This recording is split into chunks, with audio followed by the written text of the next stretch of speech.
Welcome back dito sa channel natin. Andito ulit tayo sa Mall of Asia Complex. Magbibigay tayo ng update sa expansion project na ginagawa dito.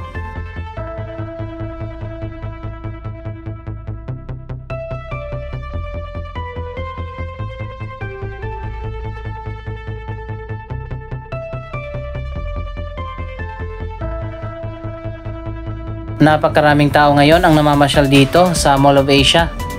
At dyan sa likod makikita naman natin ang mga residential condominiums na naitayo na.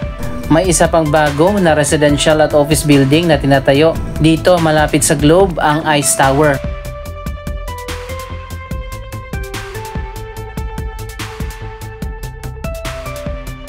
Dito naman tayo sa ginagawang expansion ng Mall of Asia. Malapit nang matapos ang ginagawa dito sa North Wing. Sa loob niyan, unti-unti na binubuksan ang bagong third floor. At dito naman sa harap ng mall, natapos na yung finishing dito sa kabilang side.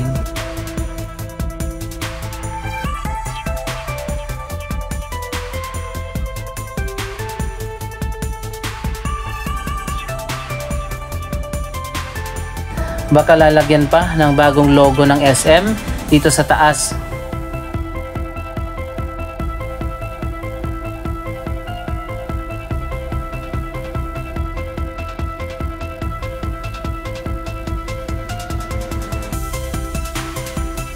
May mga bago pa na mga residential condominium na tinatayo dito sa Mall of Asia Complex.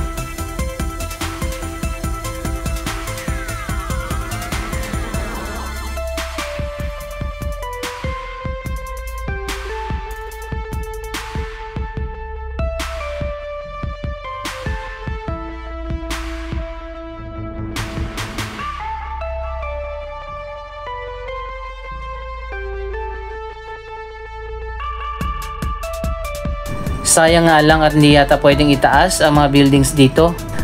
Kaya naman makikita natin halos pantay-pantay lang ang taas ng mga buildings. May nakita ko ditong double-decker na bus. Bakit kaya wala tayong pampasahero na double-decker bus? Mas marami ang maisasakay nito kumpara sa mga regular bus.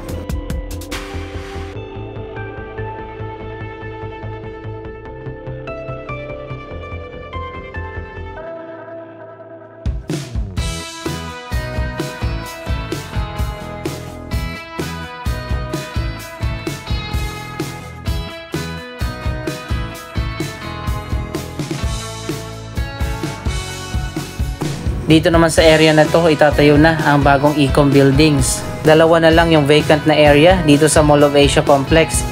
Itong nasa harap natin na mukhang tatayuan na ng bagong building at doon sa likod sa may seaside.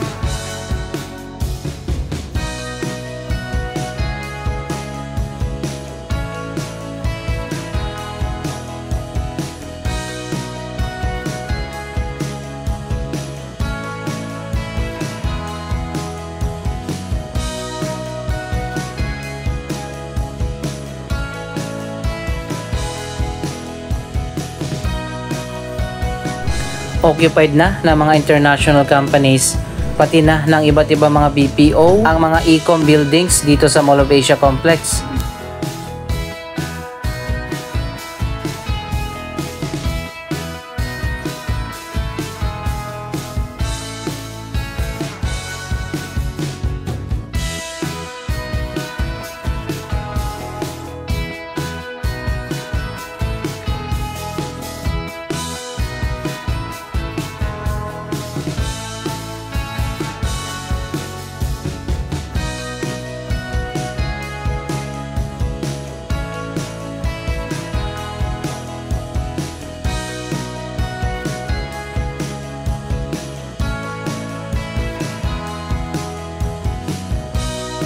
Ilan sa mga malalaking international companies na tenant dito sa mga Ecom Towers, ang Amazon, Visa at marami pang iba.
Occupied na karamihan ng mga call centers ang mga building na ito.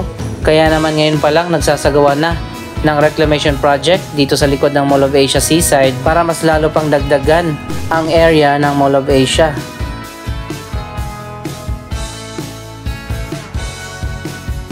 Bukod pa sa mga residential condominium at mga office buildings, may mga hotel na rin na nagbukas dito katulad ng Conrad Hotel, Microtel at itong Trip by Wyndham at ang magbubukas pa lang na Lanson's Place.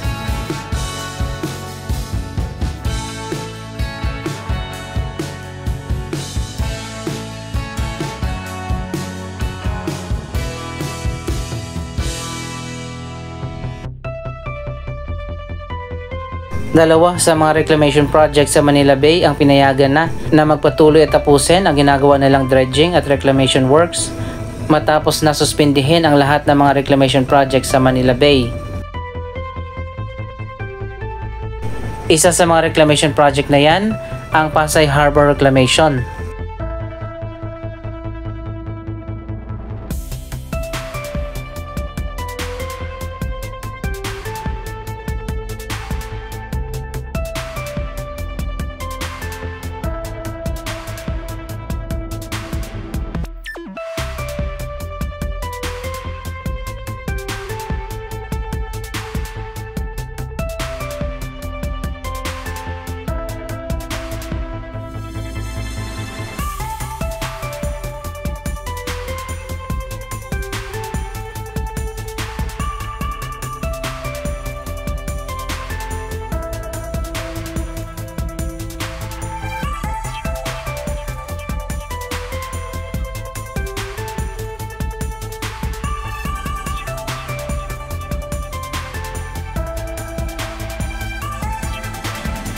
Ang Pasay Harbor City ay proyekto ng Pasay City Government kapartner ang Ulticon Builders. Mula dito sa Mall of Asia Complex, ang kabilang dulo naman ito ay doon sa CCP Complex. Kung mapapansin nyo, meron ditong gap. Yan ang magiging man-made canal na daluyan ng tubig pati na ng drainage na magmumula doon sa may Libertad Channel. Ngayon pa lang stagnant na yung tubig dito kaya mabaho.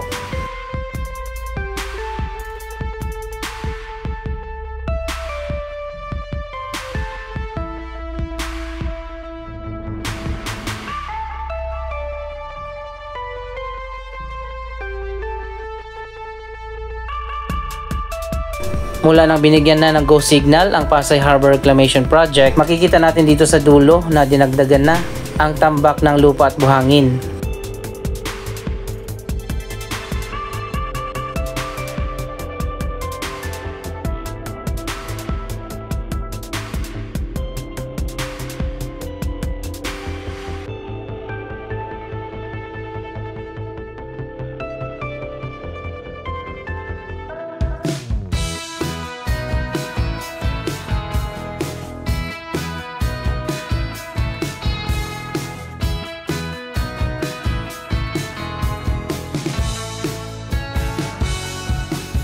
Dito naman sa kabilang side, nagsisimula na rin ang SM Prime Reclamation Project.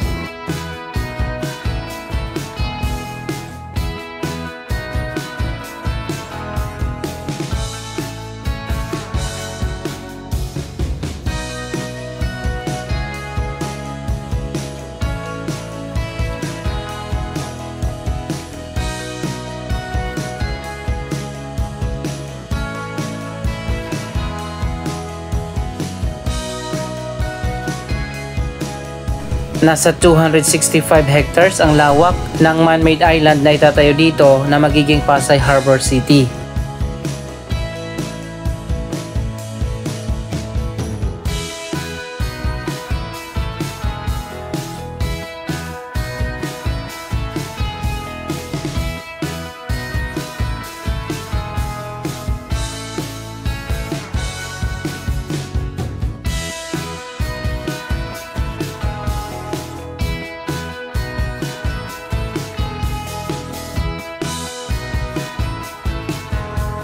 Mas malawak naman ang man-made island dito sa likod ng Mall of Asia na nasa 360 hectares.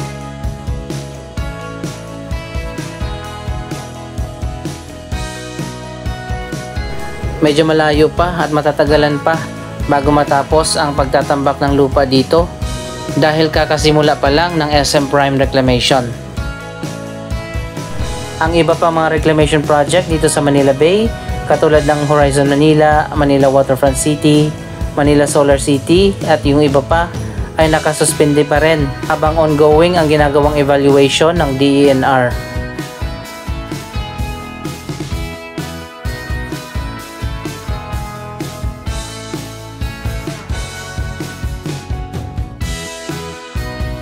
Five to 10 years from now, ibang-iba na ang magiging itsura dito sa Manila Bay kapag natapos na ang mga reclamation projects na ginagawa dito.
Isang bagong hotel naman ang magbubukas dito sa likod ng Mall of Asia, ang Lanson's Place.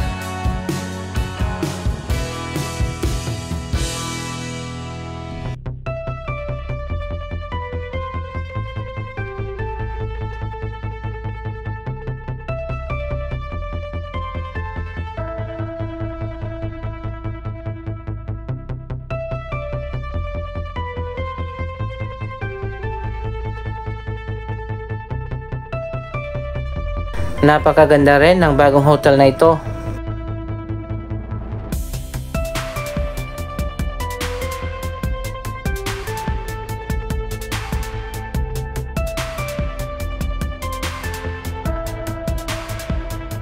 By next year siguro magbubukas na ang Galleon Museum na matagal nang natapos kaso nga inabutan ito ng pandemic kaya hindi na natuloy ang opening.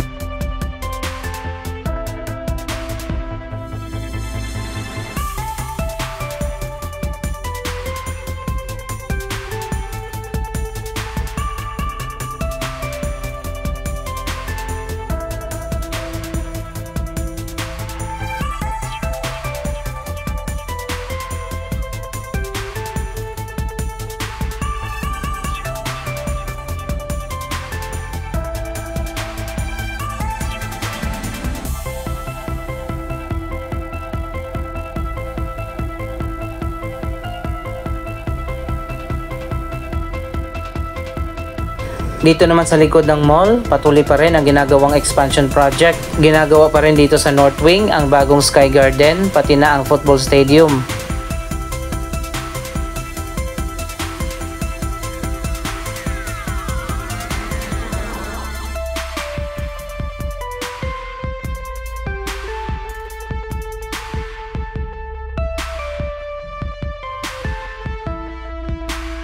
May bahagi na ng North Wing na binuksan na. Ayan, makikita naman natin. Meron na nga ditong third floor. May skylight na rin dito kung saan pumapasok ang liwanag galing sa labas. Dati open lang yung area na to. Ngayon ay nilagyan na ng glass na ceiling.